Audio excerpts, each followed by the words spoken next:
possibilités d'application des tissus biogènes. Nous verrons maintenant quelques simulations sur un modèle qui nous explique mieux comment utiliser les différents produits biotech. Dans ce cas, nous devons reconstruire un gros défaut. Il existe au moins deux méthodes.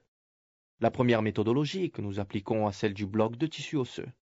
En premier, nous devons adapter le bloc de tissu osseux au défaut. Avant d'être travaillé, ce tissu doit être réhydraté à travers l'immersion en solution physiologique pendant environ 5 minutes.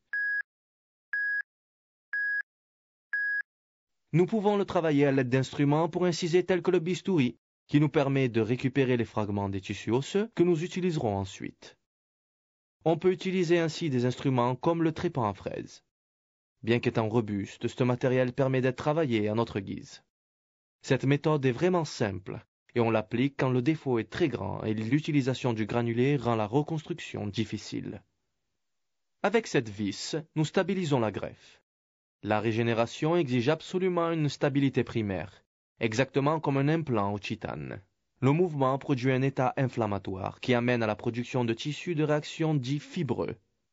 Dans ce cas, le tissu fibreux fonctionne comme un écran, une barrière contre l'invasion des vases, c'est-à-dire à l'angiogénèse, et cela doit être soigneusement évité. Nous procédons ainsi à la stabilisation à l'aide de la première vis. Le matériel se perfore facilement. Nous continuons avec la stabilisation et nous mettons une deuxième vis pour garantir la stabilité première. Cela s'appelle stabilité première parce que c'est la première stabilité que nous donnons. Il existe une stabilité secondaire qui vient de l'intrusion du nouvel os dans cette zone. Dans la formation de l'os dans cette zone, il advient la minéralisation, le même phénomène qui se présente dans la réparation d'une fracture. Nous avons donc la création d'un tissu initialement ostéoïde contenant ce matériel qui dans une seconde phase sera résorbé. Nous appliquons Biogène Mix Gel. Comme on peut voir, le Biogène Mix Gel permet une grande facilité de travail, une plasticité élevée qui nous permet de travailler avec une sécurité extrême, sans envahir les zones face à la cavité osseuse. Nous adaptons le matériel. Nous appuyons légèrement sans causer de compactage excessif. Nous devons laisser de l'espace à l'intérieur de ce matériel, dans lequel les vaisseaux puissent proliférer. L'important est de ne pas laisser des espaces vides, parce que dans les espaces vides, les vaisseaux ne prolifèrent pas.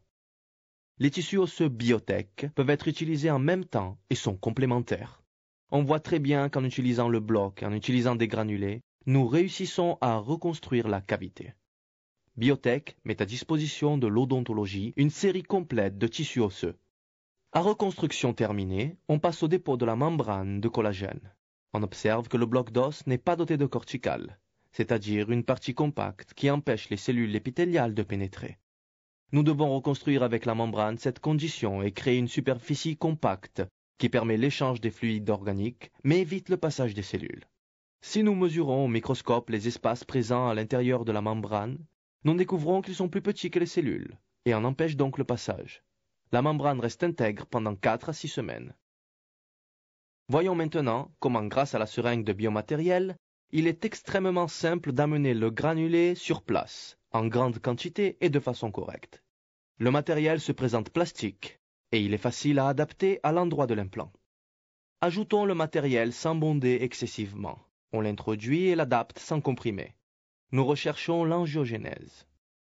Nous voulons que cette reconstruction soit envahie par de nouveaux vases en mesure d'amener tous les éléments qui manquent en ce moment, du fait que nous avons ajouté que la partie minérale. En réalité, la partie organique arrivera des 2 tronçons osseux vitaux,